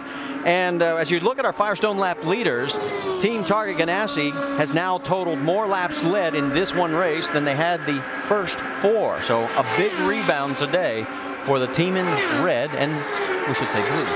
And probably very happy to obviously be back on an oval. But in this last run that we've seen since the last pit stops, when we first came out, we had Franchitti running the same pace as Scott Dixon. But as the run has gone on, obviously Dixon's car has stayed the same, and Franchitti's car is starting to back up a little bit. So we'll watch that. That might play out here at the very end of the race after pit stops towards the run for the checkered flag. Well, things have settled down and no active passing going on, so let's go up to speed. First up is Jamie Little. Little breathing room room down here with the leaders right now. Scott Dixon not saying a whole lot about the car. As we said, he only made that air pressure adjustment early on. Car has been very balanced. Now, he told me he's thrilled to be back at an oval, has not won yet this year. This team, Ganassi, has won the last 3 races here. He was very confident coming in. Now, Dario Franchitti, his teammate in the 10 car right behind him. You're right, Scott, his car did go away a little bit. He actually had a little understeer and a little oversteer, but on the last stop, he made no adjustments on pit road. He's doing it all in the cockpit, and it seems to be working out, running around in second. Behind him, Helio Castroneves. He is thrilled to be back on the oval. We have a caution. We have debris on the track. Marty? All right, thanks, Jamie. We'll get back to our up to speed as our second caution flag has now come out. We have debris on the racetrack. And there you can see, that's not something you want to run over, Scott. Well, it looks like a piece of an end plate from a wing, so we'll have to see what car that has been removed from. But this is going to turn into a scenario now for drivers to go ahead and make some more changes on the car, try to improve the car during this next round of pit stops. And there you can see it gives you a better angle. It's right at the exit of pit lane in turn 1, and we had active pit stops rolling through, so obviously league officials said that's not a good spot. So that lead that Scott Dixon had evaporates again, but right now you've got to believe he's feeling pretty confident. He certainly has a strong car over the full fuel run. What Franchitti's going to try and do now, I'm sure he's been speaking with his team, telling them what's going on. They can see what's happening with the race car through the telemetry system. They'll be coming up with some changes to make in the car here now to hopefully improve it so he can be more competitive over the duration of that run. Scott, remember when Dario Franchitti on the radio mentioned that we need to get the top line swept? Well, look, it's what's out on the track. So race car officials or Indy Racing League officials are going to sweep the track and try and get the marbles off of that high line, which should benefit some guys who can run up a little higher and make the racing a little closer. Well, certainly even on the starts itself and on the restart especially, you're going to see guys going 2 or 3 wide, and that's why they're asking for that situation to be cleaned up. And we've got enough time before they come in for pit stops. Let's talk about the all-new ABC Sunday 9 o'clock Eastern, as it's the betrayal and the danger. It's moved back to Wisteria Lane, and if you're looking for trouble, you've come to the right neighborhood. It's ABC's Desperate Housewives. It's all new Sunday at 9 Eastern, 8 Central on ABC. So we are being told now by league officials that pit stops can occur as pit lane is officially open, and it looks like everybody has set out for this stop here as we've completed 121 laps. Scott Dixon leads them down. Let's set it up, and Jamie Little, you're up. And Scott Dixon on the top of your screen there, top left. No changes that he has said as of now. The car has been really balanced as we've been reporting, and it's shown with his performance on the track. 4 Firestone Firehawks in the middle. Dario Franchitti, he's been adjusting from the cockpit. They're going to load up fuel and 4 tires. You see Helio Castroneves said his car is a bit loose. Look for a front wing change adjustment there. Top 2 are down and away. Helio Castroneves 8.9. He is down and away with a little longer than the Ganassi boys. Race off pit road just like the first round. It was Dixon Franchitti. Then Tony Kanaan picked up a spot. Hideki Muto picks up 2. Elio drops 2. And there you can see Tagliani drops 1. Ryan Hunter-Reay picks up 1. And Takuma Sato back into 10th with 2 gained. Let's go back and show you the stop as what it looks like from the right front tire changer. No problems here. The tire comes off, it goes on, and he watches his mechanic on the right front. As soon as he says it's time to go, off you are. And that was Ricky Davis giving us the view. And there's Ricky with the camera right on top of his helmet. Thanks, Ricky. It was fun to watch as the pit stops have concluded here at Kansas. Back here at the Kansas Speedway, our race leader is Scott Dixon with Dario Franchitti, Tony Kanaan, Hideki Muto, Helio Castroneves, your top 5. And then, with only 12 cars on the lead lap, let's go on through the entire group. Alex Tagliani, Ryan Hunter-Reay 7th, Ryan Briscoe, John Andretti in 9th, Takuma Sato 10th, then Vitor Meira and Mario Moraes. So that resets all the cars that are on the lead lap. But have to tell you, folks, 92 of these laps so far have been led by Scott Dixon, and he definitely looks, Scott Goodyear, to have the dominant car. Well, the dominant car, and you look at it, he's only had one use of the overtake pass button, so that tells you how impressive his car is working for him. The 9 has just been incredibly quick in the pits throughout this whole day, and we're going to show you a replay here, and let's just watch how quick they are. On the board, straight in here, straight Jackman and the fueler here on the left-hand side. Click it in, away they go. The tires are being changed, and then when it's time to go, off it is. Those two guys are doing a great job. The 4 tire changers are doing an excellent job.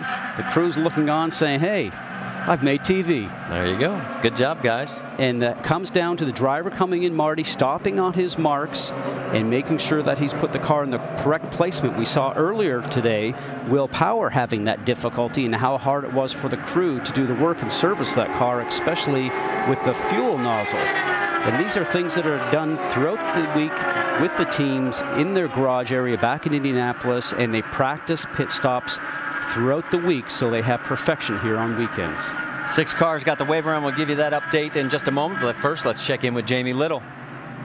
Well, after that last pit stop, Scott Dixon's talking to his team about pit strategy and how many more times they may have to pit. I would think it would have to be locusts, floods, pestilence, and everything else for everybody not to have to stop, Scott.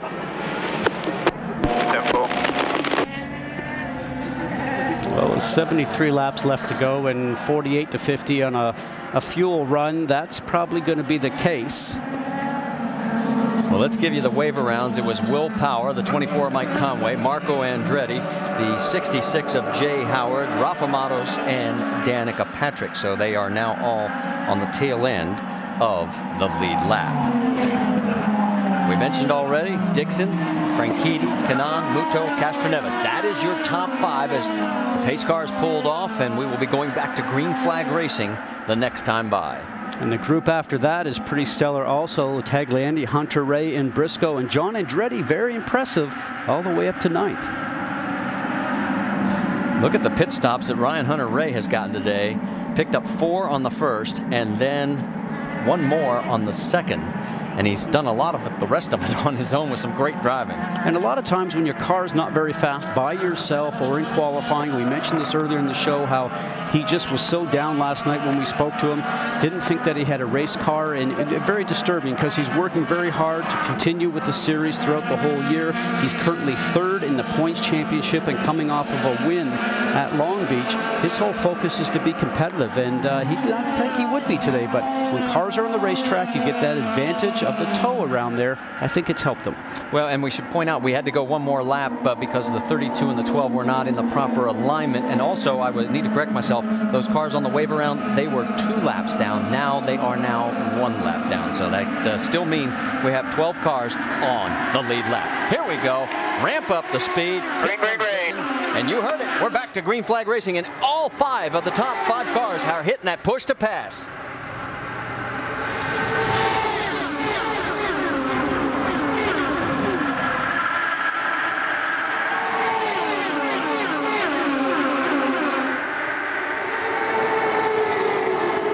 Top 3 sort of pull out like they have on the other restarts today. Further back, there you see Ryan Briscoe in the 6th. He's got his hands full with a couple of cars surrounding him. There's the group up front, the top 5.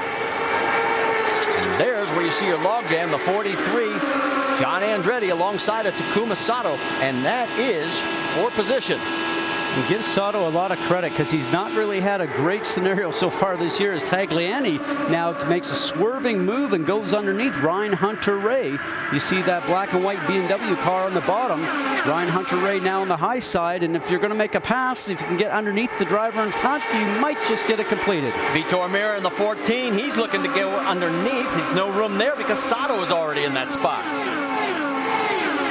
These 4 cars side by side on board with Andretti. That's Mario Moraes, and Moraes going by. So all of a sudden Andretti's car is backing up.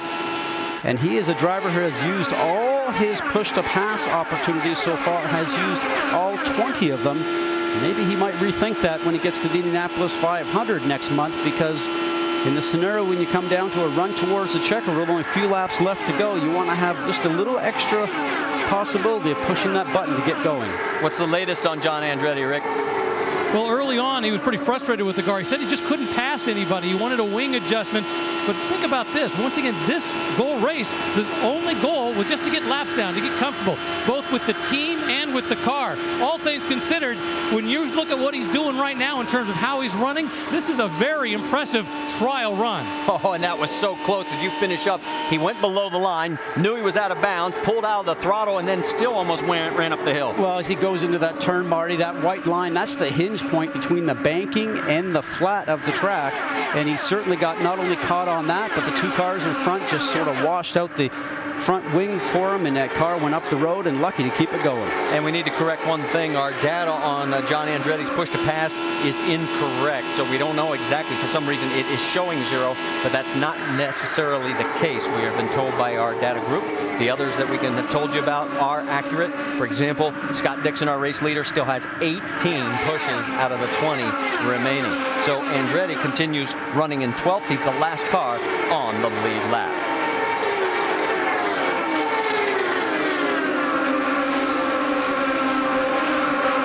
Marco Andretti and Dan Weldon. Now remember, Marco is the first car a lap down. Weldon right behind him, that is, for 13th on the racetrack.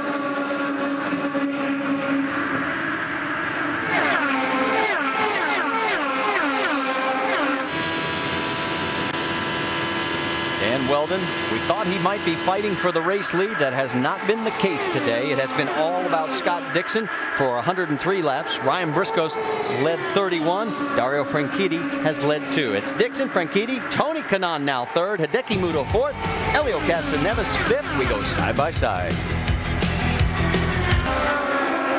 Welcome back to Kansas Speedway. The NBA playoffs continue on ABC Sunday. First at 1 Eastern, it's the Bucks and the Hawks. Game 7, first round action.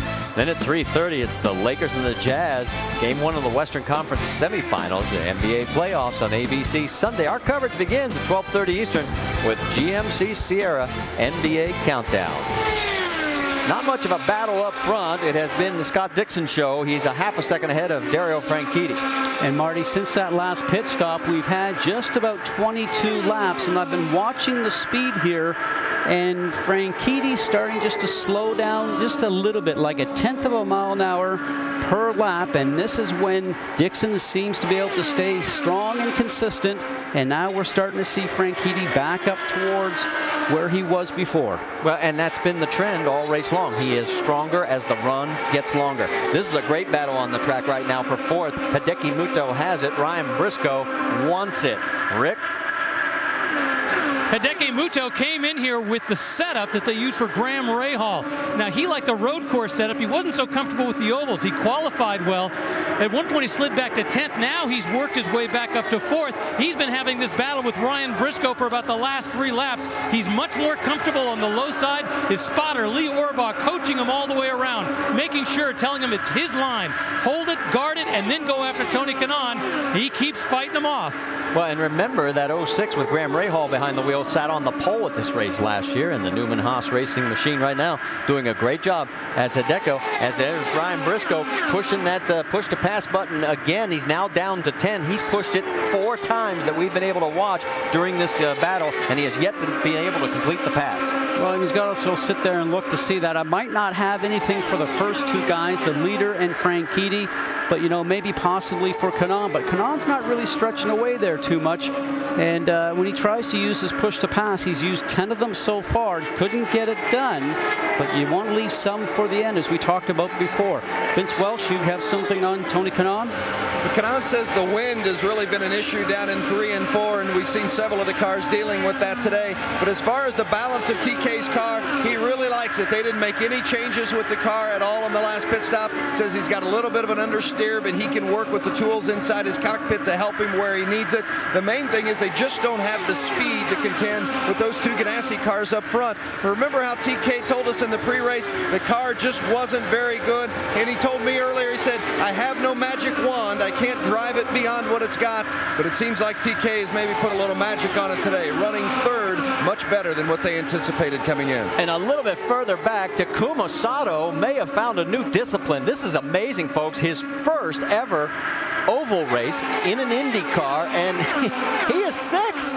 And the guy that was stuck in the middle there was Jay Howard aboard that Service Central machine. He didn't have anywhere to go. He had to watch him go past both from the right and left side.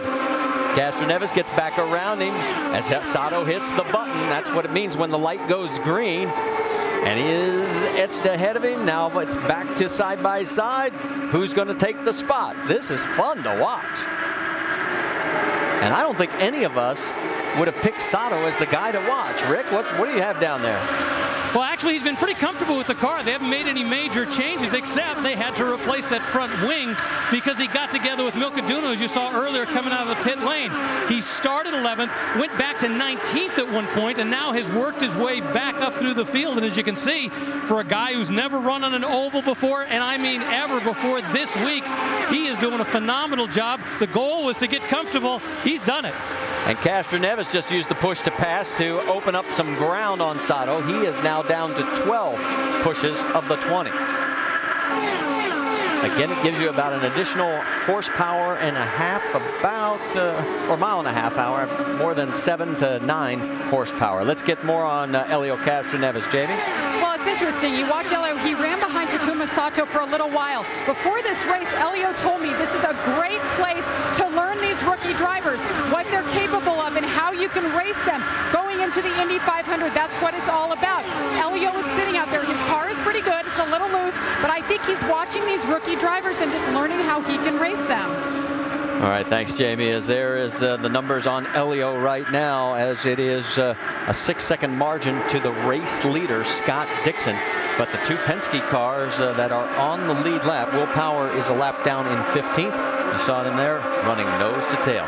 Everybody is trying to catch that man right there. Scott Dixon has opened up a 1.3-second lead over Dario Franchitti, and the window is now open for that final round of pit stops. So who's going to win this? A former winner in the name of Tony Kanaan started the day with a car that he wasn't really happy with. Dario Franchitti, defending series champion, or Scott Dixon, the man who won here last year? After this message and a word from our ABC stations, we're back.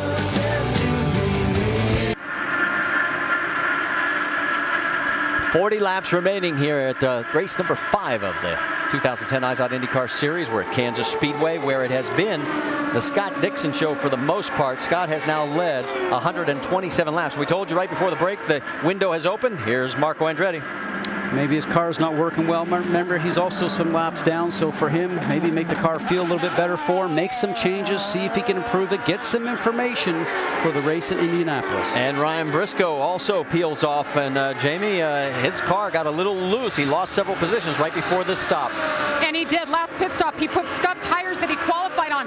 That helped him to get up to speed and make a couple passes, but his car fell off pretty quickly. So they called him in, just going to put 4 sticker tires on there this time, brand new tires, fill it up with fuel, no adjustments for Ryan Briscoe.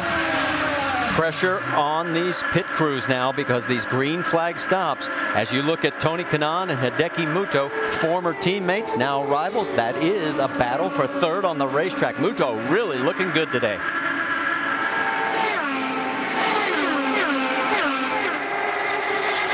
Kanaan has 14 push-to-pass elements left, 12 for Hideki Muto. And here comes Muto coming up on the high side, and he's hit the button. Nice timing, gets a run going through the tri-oval, although he was not able to get it done. He swings out going into turns 1 and 2, hopefully to carry the speed and the momentum, was not able to get that completed that time. Let's get more on Hideki Muto from Rick DeBrule.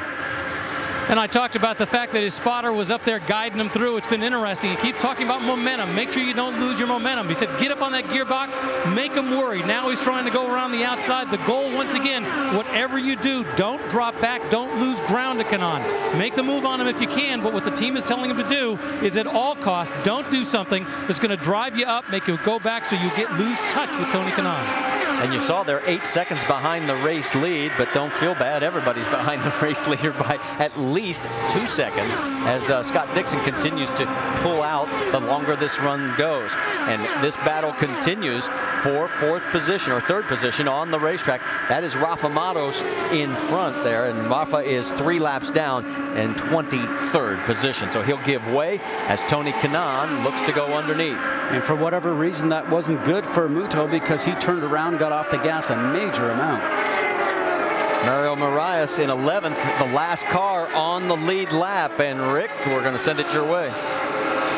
Yeah, it's been interesting so far, Mario Marias today. The last pit stop, the fuel stuck inside. They almost drove off. He was smart enough to stop. As a result, it hurt him a little bit in time, but he was able to not do any damage. He's been satisfied with the car, saying it was a little bit loose, but they have not been making any adjustments, and they send him back out. No real problems on this one. He really lights up the tires. You can hear him on the limiter as Will Power, our points leader, and see if the 2 times ago, whoops, get it slowed down because you don't want to get busted for speeding. Remember his first pit stop, he was way too far away, and they were extending that fuel hose, and Jamie, he's coming your way. You saw him lift up his hand. He was pulling a tear off from his visor. He said, let us know if you need any changes. They're just trying to get off pit sequence here a little bit. Remember, he had trouble early on, like you mentioned, and he rolls into his pit box, nailing the stop that time. It's going to be fuel, 4-sticker tires, no changes, Will Power, down and away. 8.7 seconds, much better than 9.4 that we saw on the prior stop. Race leader Scott Dixon still out there, and he is in control of this race with 31 laps to go by 2.7 seconds now over Dario Franchitti.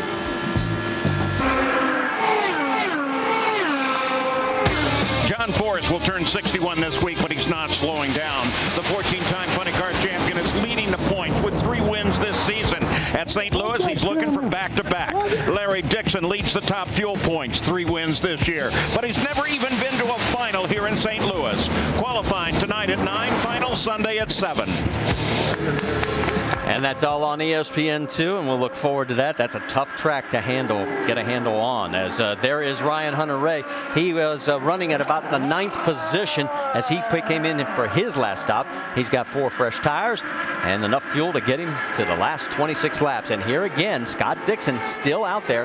That's Simona Di Silvestro. She's doing exactly what we talked about the pre-race. She's just logging laps, her very first oval race. Justin Wilson, another guy who has 2 podium finishes. He brings his car in the 22 running in 19th position, but he still has some things he needs to learn. They're 3 laps down on this track today. And I don't think those cars, his car and also his teammate car, Mike Conway, I'm not sure they actually came here and came off the trailer as quick as they need to be. John Andretti getting some service work done. We talked about him earlier, just coming in here for a race warm-up for the Indianapolis 500 coming up 4 weeks tomorrow, and he's done a great job here this weekend. He is running in the top 10 right now as he pulls back out onto the racetrack. Tony Kanaan peels off from his 3rd place position as he will now make his last stop, and Hideki Muto comes in as well.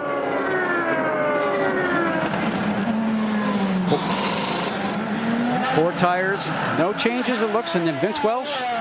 No changes for Tony Kanaan. He's been very happy with his race car. Not as fast as he'd like, but the balance has been good. He's been on the podium here the last 2 years. He's got a shot at being back on the podium again this year. And he's out ahead of Hideki Muto. Here comes 2nd place as Dario Franchitti pulls in, Jamie.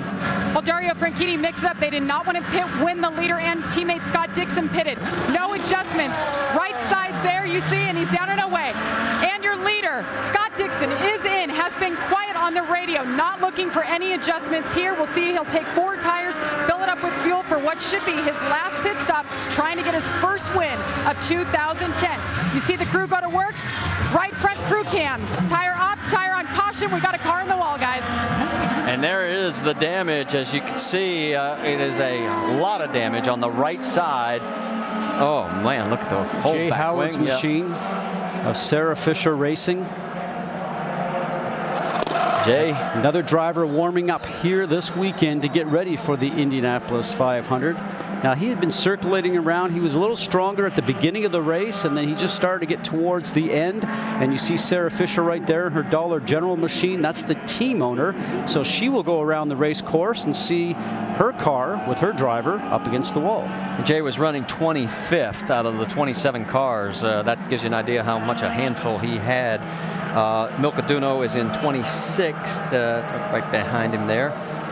as E.J. Vizo is the only car up to this moment that was officially behind the wall, out of the race with other damage. This is our third caution. As we mentioned before, the fewest cautions we've ever had here at Kansas was 2. And so now, with 21 laps to go, it will change all this last-minute leads that everybody had, because I'm sure Scott Dixon was hoping to come out with that big race lead.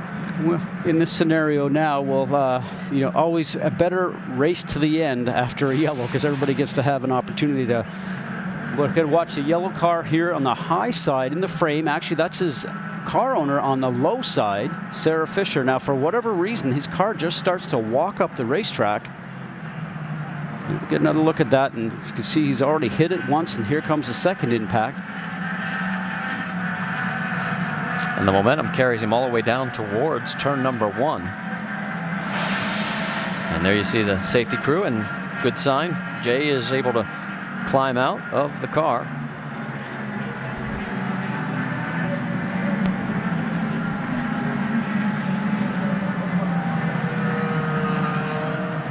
And walking under his own power, so they'll take him to the infield care center and get him checked out. And as we mentioned, that best news we always see in that situation. As right now, we have 8 cars shown on the lead lap because of the fact that some of these cars had already taken their pit stops right before the yellow came out. So we'll reset the field for you, we'll clean it up, and we'll head down the stretch. There's 20 laps remaining here at the Kansas Speedway. Coverage of the IZOD IndyCar Series at Kansas on ABC, presented by IZOD, the official apparel sponsor of the IZOD IndyCar Series, available at Macy's. And GoDaddy.com, domains, websites, and everything in between. We're here at Kansas with a great crowd, but in 4 weeks we'll be at the greatest spectacle in racing. Does Helio Castroneves win his 4th Indianapolis 500, or does Danica Patrick write another page of history? We find out May 30th, beginning at noon. In fact, we talked to the drivers about their thoughts. That race is so big and so special. The best moment is when you walk out onto the grid. When the driver instructions happen, you walk out there and the place is full. You're just going so fast and you're so close from disaster. It's just being on that trophy. There's a lot of great names that have won that race. The greatest race in the world, and the one that I want to win. Oh, it just gets me excited just thinking about it. 4 weeks from tomorrow, and here's what we'll be looking at. Helio could make a page of history. We could have 5 women trying to qualify. Anna Beatrice could be that 5th person. And we already have 40 entries with only 33 spots. And Target Chip Ganassi Racing trying to be the first to do the double. And by that we mean win the Daytona 500 and the Indy 500 in the same year. And they have a great start leading here as far as taking momentum. Remember, they did not come out of the road course series here. The first 4 races, they were both tied for 5th. That being Scott Dixon and Dario Franchitti. Right now, there is Scott's wife, Emma. Right now, if it ends this way, I mean, the points are going to get really tight. In fact, the top 5 will be separated by 42. That was the gap between 1st and 2nd coming in. Well, and you talk about the points and the points championship, but when a driver goes to Indianapolis and a team goes to Indianapolis, you really don't think about points. All you're thinking about is your likeness on the Borg-Warner Trophy. And for all the drivers there, you're not really as conservative thinking about points throughout the race. It's a take all and go home, because you want to make sure you are going home with the trophy and the check that goes along with it. So for all the drivers, it's going to be an issue where qualifying is going to be exciting, Marty, because of the new format. The top 9 are going to go to a special format at the end of the day and re-qualify to see who takes the pole and the cash that goes with it. And I think that everything that's looking forward towards here is going to be excellent. Well, we look back from Dixon, Castroneves, Franchitti, the top 3, and there is Tony Kanaan. Let's get more from Vince Welch.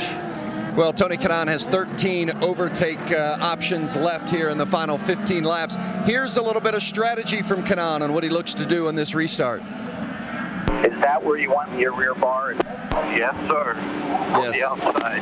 Then I'll be back. I'm playing Michael style. A lot of grip, and then I'll take it up a little bit. And one of the things that TK was hoping that he would get a little help from the car in front of him on this restart. Doesn't indicate that he's going to get it, though, as the spotters went up and down, and there are not many people wanting to work with TK, and he said, well, just tell him what comes around goes around. We'll see what happens. All right, Vince, and here's the big key. If you are going to get to Scott Dixon, you better get him now on the restart, because as the run gets longer, he has proven his car is stronger than everybody else's. And with only 15 laps left to go, it's going to have to be on your tail to be able to get an opportunity with that. That doesn't look to be the case, because the lap cars that are in between Dixon and then Castroneves being in second, and then Franchitti and Kanaan. Now there are some lap vehicles. You heard Dixon's radio. And we're back to green flag racing with now 14 laps remaining here at Kansas. Oh, and a crash right as we go back to green flag. Oh, and Takuma Sato is in it again with Hideki Muto. Unfortunately for Sato, that's been the story of his season. He has looked good, and then all of a sudden something will happen. They'll have a crash, and again. And Marty, we just finished talking about taking the momentum into Indianapolis and coming out of here with a good run, a solid run, especially for Sato, who does not had any oval experience with the exception of here this weekend. And this really puts a bit of a damper on that. Rick, what are you hearing down in pit lane? Well, the first thing I heard was Hideki Muto saying, sorry, guys, sorry. But his spotter said, look, it's not your fault. Sato was moving. You didn't know about it. As a result, the two of them got in it together. So frustrating for this team. They had done such a great job of positioning him. What they had talked about him during the yellow was really more about how to get around the lap traffic. Yeah, they were worried about Tony Kanaan, but they were more concerned about watching for that lap traffic. What they weren't concerned about was Sato, and obviously that's come to bite him. But once again, the very first words out of Hideki Muto's mouth was, sorry, guys, sorry. And they were both running in the top 10. Let's go back and see the replay. And they'll just drive right into our frame. Look to the right side of your screen. Remember, on a restart, you can go ahead and pass at any time, and there's just too much congestion going there, going out of turn 4. And it looks like Hideki Muto just made a move as Simona was coming up on the low side of him, and he just made a move to the right, probably did not see Sato was there, and turned around and ended up pinching him up into the wall. So the two will make the mandatory trip to the infield care center, but both climbed out of their cars under their own power. And so now what this means is that even a few more laps have dwindled by for all those hoping to get a shot at Scott Dixon. This is our 4th caution of the day. And you can see on the top of your screen, we are down to 13 laps remaining. Interesting on that restart, I was watching, and even Dixon pushed the pass, and just to get a little bit more horsepower, even though he had some lap cars behind him, he certainly knows that getting out in front and getting some distance between him and the car behind him, whether it's lapped or what have you, is going to be very important. Let's talk a little bit about one of the things we mentioned at the beginning of the broadcast. Target Ganassi Racing did not look all that impressive coming out of the first 4 races, and this was a turnaround for them. Here you are with Scott Dixon. If he leads the rest of this race, I mean, he's already led 155 laps, and you want to talk about a team's domination at a track. Since 2006, Chip Ganassi cars will have led 740 of the 1,000 laps if it stays this way to the finish. Well, very impressive, but it also tells you not only is the team back, but the frame of mind of Scott Dixon is back also. Certainly speaking to him throughout the beginning part of the season with the difficulties he's had and some of the mistakes that went on, and thinking about St. Pete's, also thinking about Dario, who you see here in the number 10 machine, making some mistakes even at St. Pete's. You do that when you're not getting the results that you expect and that you expect to have out of your team, because when you drive for the top teams, there is a lot of pressure to perform and give results, and those guys felt it. Let's quickly get some update on the strategy. Jamie, you're with Mike Hull. Yes, he's race strategist for your leader, Scott Dixon. All right, Mike, he has 18 push-to-passes left. We're going to have this next restart. What is the strategy? Does he use them right away on this restart? Yeah, well, we don't need him for 18 laps, obviously. I don't know. We've just raced good all day. He's had a good car all day. Certainly, he's going to use what he has left. It doesn't really affect the fuel mileage, and it's odd. We had all these long green runs, and here at the end of the race, now all of a sudden it's like Yellow City. But we'll just get to the end today with Scott in the target car. We're doing good. How does it feel to be back up front for the first time this year? Well, we know we can race at the front. And we're racing against a lot of quality people here. And I don't think there's any surprises that the field is competitive. This is a competitive series, and we just wanted to come away from here with momentum going toward Indy, because for us the Indy 500 is very important. So Scott's done a great job today, and for that matter, so is Scott, or so is Dario in the Suave car. So we're doing good. Thanks, Mike. Let's go over and check in with Vince. Well, Tony Kanaan is 4th on the grid, but he's about 15th in line. Michael, are you going to get any help with those guys in front of him up there on the spotter stand? Yeah, right. We would like to think so, but they're running their own race too. But two cars behind Dario. If he gets a good start like he did on that one, you never know. Tony mentioned before the race they didn't have the speed and he was quite downhearted about the fact that they didn't feel like he was going to have much of a car today. How has he managed to keep this one in the top 5? Just keeping the track position. I think we've done a good job in the pits, and he's done a good job on the track, staying with the guys up front. And I feel pretty good about what's going on here, because there's a lot of cars now, a lot of traffic. So we'll see how Dario's car is in traffic. If it's not great, we might have a shot. Yeah, because TK's car, guys, has been very good in traffic today. Yes, it has. And because of the 2 cautions now, remember a lot of teams had made stops under green. We now only have 6 cars on the lead lap. It'll be Dixon, Castroneves, Franchitti, Kanaan, Ryan Hunter-Reay. What a run for him today. And Ryan Briscoe, your top 6, the only 6 in the lead lap.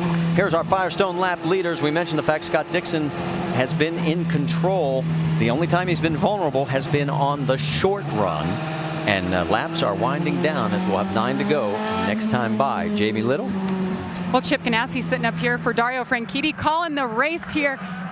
You guys have been battling your own teammate pretty much. What do you think? Does Dario have enough to take Scott Dixon, who's been dominating? Well, it's going to be pretty interesting here at the end, Jamie. There's a lot of the guys have push to pass, and with all this yellow, they've got, it's going to be push to pass to the finish here. So it's going to be pretty frantic. It should be good. Good place to be, right? Great place to be. Thanks, Chip. Marty? All right, thanks, Jamie. And I'm thinking about Chip. When things are going well, you can always tell he's got that big smile on his face. In fact, he's a very happy guy right now. But speaking of happy, how about ABC's new series at Wednesday, 10 Eastern? It's the marvelous and the mysterious rolled into one. Welcome to ABC's Happy Town. Don't let the name fool you. ABC's Happy Town. It's all new Wednesday, 10 Eastern, 9 Central on ABC. And on this restart, with which will probably be only about 7 laps left to go, the guy that probably wishes that he was on Scott Dixon's tail box right at the very last few laps would certainly be Dario, because remember how good his car was on short runs? I think he might have had something for Scott Dixon if he had that opportunity. And is this one of those rule changes you'd sort of like to see, where the lap vehicles would go to the rear? Thank you for that. Yeah, I think that would make for a very exciting start and restart towards the end.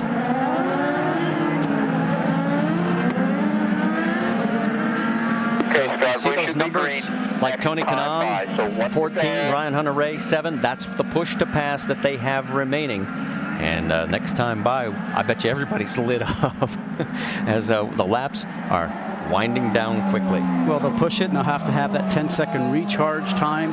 They'll push it again, and when you have a restart and there's lots of traffic here, we're certainly going to see our board light up green. Let's listen in on Scott Dixon's radio. Maybe we can save some of those push to passes for Indy. That'd be nice.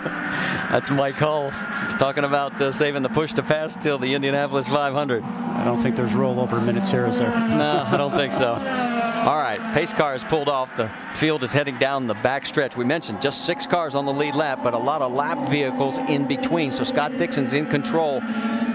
Castroneves 2nd, Franchitti 3rd, Kanaan 4th, Ryan Hunter-Reay 5th, Ryan Briscoe in 6th. And for Team Target Ganassi, they're looking for their 4th consecutive win at Kansas. Do they get it? Well, coming towards the stripe, we are getting ready to go, but now they have waved it off. And there's so much debris on the race course, Marty. You saw it there as the drivers started to get going. It just seemed like there was still some pieces of shrapnel of carbon fiber and what have you. But what ends up happening here, too, is I think for the drivers that pushed the button to push the pass before they got towards the green, they've used up one of their segments there. There's some of the marbles that we were talking about. They did sweep the track after the second caution.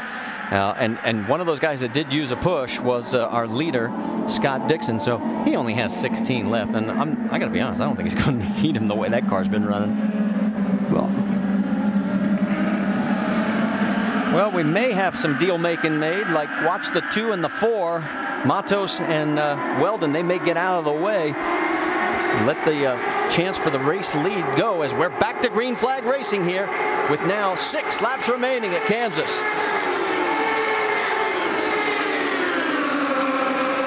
Castroneves is 2.3 seconds behind. He's going to have to get up there quickly. Kanaan trying to get up there as well.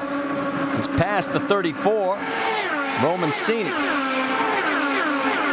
But look at, man, he is just so good. 5 good laps now, 5 laps. Dixon has just opened up the margin again. There is second place, and here comes third with Dario Franchitti. Castroneves trying to hang on to second. Well, Franchitti's setting his sights right now on Castroneves, who's just right on the front nose of his car. And will he get it down? He's in the preferred line on the low side. I'm surprised that Elio left that low side open. And Castroneves was on the button, and it's not helping because now Franchitti's using it. They're side by side. They're going to be pushing that thing every chance they get. Remember, it's a 10-second recycle between each use. 4 laps remaining. Scott Dixon well in control. And Franchitti has gotten around the 3. Franchitti just set fast lap of the race, 25.73 seconds. Here comes Kanaan. I was going to say they both need to look in their mirror right now because Tony Kanaan is on a charge. It's a 1-2 finish if it stays this way for Ganassi. But you got a Penske machine and Andretti Autosport directly behind Dario Franchitti. And all the lap vehicles have assured Scott Dixon, unless of a major problem, he is in cruise control. Now Kanaan has set fast lap. He's right on Castroneves' back wing. 25.6 seconds. He's looking to go inside of him. This time by now we have 2 laps remaining. I am surprised that Elio is leaving just a little bit of a door open on the low side, which was allow Dario to get through, and it might even allow Tony to get through. Side by side, it is Kanaan. He takes the position. Looks like he's going to be able to clear. White flag will be out this time by. Dixon sees it, and look at the gap that he's got. All he has to do is stay clean. Yeah, but watch Tony right now. He's got the speed. He's going high, he's going low, and Franchitti leaves that low line open just a little bit. Some lap traffic in front of him. He closes it. That's Danica Patrick trying to go down low, but there's no place for Kanaan to go. Here comes your race winner. 2 years in a row it's going to be Scott Dixon in second as they come across. It's Dario Franchitti followed by Kanaan closely, and then Elio Castroneves and Ryan Hunter-Reay and Ryan Briscoe. That is your top 6 here at Kansas. All right, let's catch our breath, Vince. With Emma Dixon, Scott's wife, what'd you feed that guy for breakfast this morning? That was a dominating performance. How happy must he be after that win? He's going to be so happy. We've had a bit of a hairy start to the beginning of the season, so we really needed that win. And he had his pancakes as usual and his banana before the race. So, yeah, he's going to be over the moon. It's been a bit of a crappy start, so that's good for us. It got a lot better today. Scott Dixon generates a little momentum heading to his second home, Indianapolis, Marty. 4th year in a row that Target Ganassi Racing has won here at Kansas. You want to talk about taking momentum to the Speedway. They've got it. Well, and you know, I think all the drivers know how good he is at the Speedway, and he is in the zone right now. He's not been very happy, obviously, with the production of the team and himself. He has admitted for the beginning races on a road course, but here it turned around for him. His 23rd career open wheel win, 16th on the ovals, and his first here in 2010. And let's take a look at our IZOD IndyCar Series point standings through 5 races now. And you want to talk about it tightening up. Remember, it was 42 between first and second. Will Power's lead is now 26 over Scott, 28 over Elio Castroneves. And you saw Ryan Hunter-Reay also in that mix now, just 4th, 31 points behind. Top 5 separated by just 30 8 markers. This is going to be good. But as you said, when we go to Indy, forget about the points. It's all going to be about that Borg-Warner trophy. And a couple of ovals even after that. And Will Power being at top of the points right now. He's not the oval master that obviously guys like Scott Dixon and Helio Castroneves are. So he knows he has a little bit of work to do if he wants to stay up front. A little difficulty getting the Hans device and the helmet combination off, but finally Scott does that. He led the last 150 consecutive laps today, and we mentioned Target Ganassi Racing since 06 has now led 74% of the laps. Let's send it down to the winner's circle, Jamie Little. All right, Scott Dixon makes it 2 in a row at Kansas. First of 2010. Scott, how important was this victory heading into Indianapolis next month? It was huge. I think always Kansas going into the month of May is a big deal, but big deal for Target as well. We've had a slow start, I think, on both sides of the team with the 9 and the 10, but this is definitely what we needed. Jump back up on the points table and get some good momentum going into Indy. Well, he's a happy man. He's not even sweating, looking to go to Indianapolis and get his second Indy 500 win. Let's go over to Rick. Well, we're standing here with Dario Franchitti, who just talking about the end of the race. And let's talk about the battle with Tony Kanaan at the end of the race. Yeah, it was good to see my old teammate up there, but he was a little too close at one point.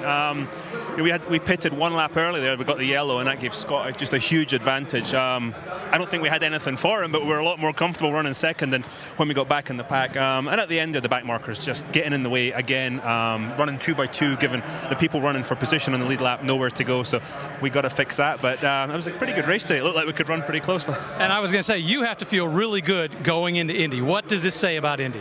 Well, we've got a little work to do to catch that number 9 Target car. Scotty was really fast today, but a great job by the Target team again. We're looking forward to coming to Indy, and I'm glad we could give the Suave car another podium today. All right, good job, Dario Franchitti. So Dario Franchitti, as we mentioned, a big turnaround for Target Ganassi Racing. We started at the beginning of the broadcast. They were tied for 5th in the points championship chase. And your thoughts now? We've seen one oval race. As before we do that, let's quickly catch up with Tony Kanaan. Vince? I'm wondering if this guy was sandbagging today. You told me before the race how bad the car is, and look at you. You finished 3rd on the podium for the 3rd year in a row. Well, like I said, I think we worked on the car. We didn't have a fast car. If you guys saw in one of the restarts, the 2 Ganassi boys, it just took away. But I did what I could. We had a great start, great stops. I mean, the whole 7-Eleven crew did a great job, and they gave me a few positions too. So it was a good day.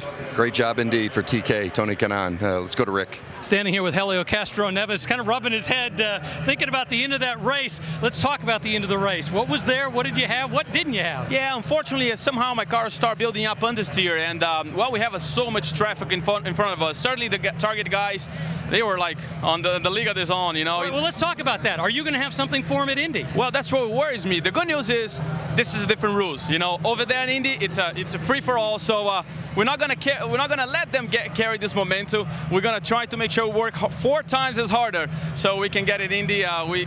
Funny how you brought up that number 4. Yeah, it's funny, huh?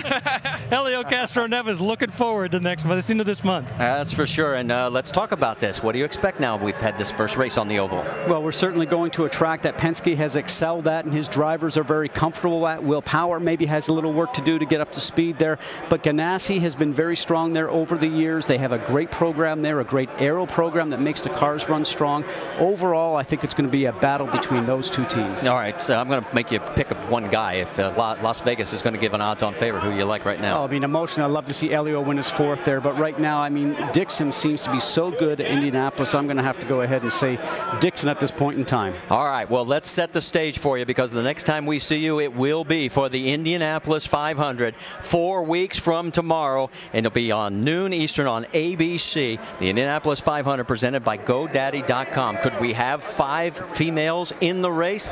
Well, we'll find out. It's going to be fun. We hope you'll join us there. Coming up next, it's the AT&T ESPN Sports Saturday. Congratulations once again to Scott Dixon, our winner, and for our entire crew, Scott Goodyear, Rick DeBrule, Jamie Little, Vince Welch. I'm Marty Reed. Thanks so much for joining us here on the IZOD IndyCar Series at Kansas. Till we meet again.